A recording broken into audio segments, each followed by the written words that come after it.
Ready, guys? Wednesday, and we continue with the first book of Samuel. And now Samuel was born from, remember Hannah, you were here for yesterday's reading.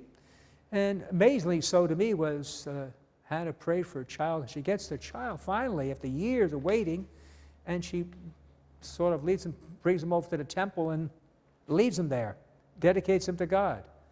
I'm thinking, with all these years you wanted a son, you got your child, and now you surrender him to God's service. Not that there's wrong with God's service, but you don't have a son at home with you anymore. But she loved the Lord, and she gave him to the Lord.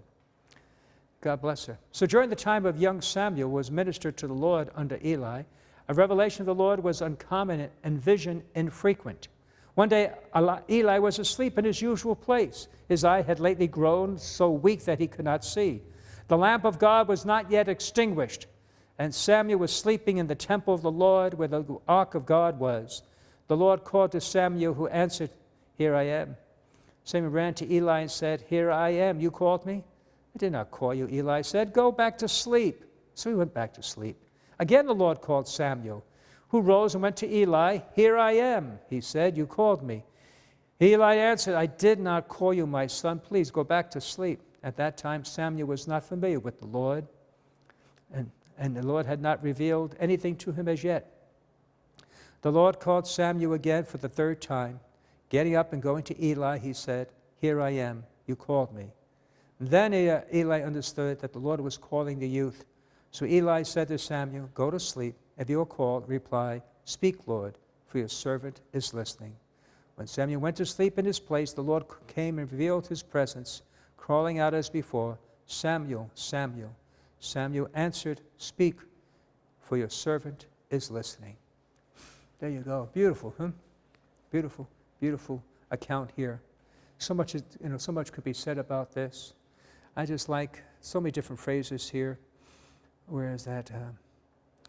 The lamp of God was not yet extinguished, even though it refers to actual lamp, but to me it means the ark, the lamp of God was not yet extinguished. Maybe growing dimmer, flickering perhaps, but it was still lit, still on, there's still a light.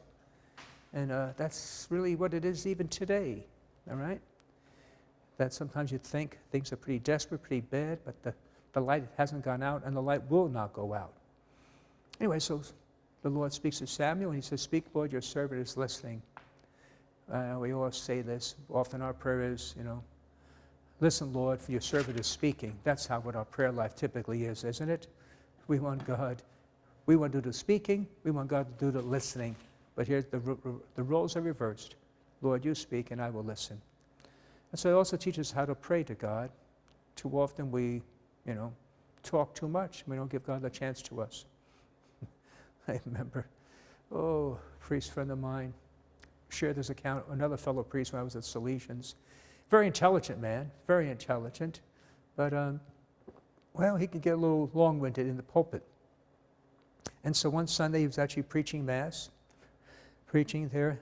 And as he was preaching, and the woman in the front pew said, "You talk too much." And he sort of stopped and, unaccustomed to someone talking out when he's preaching, and wasn't sure that he heard what he heard. And nonetheless, he kept, went back and continued preaching, and, this woman was determined. She, once again, called out, "You talk too much." Well, now he knows what had took place. There's no doubt that he knew who the woman was and what she was saying, but he had a job to do. He just couldn't let her stop him. So he went back and continued his homily. And she continued her, and she was not going to give in. And finally she said, "I said you talk too much." And with that, he stopped dead in his tracks and just looked at her, and then turned around, went back to his chair and gave up. He quit preaching because he talked too much. And that's all of us. We talk too much.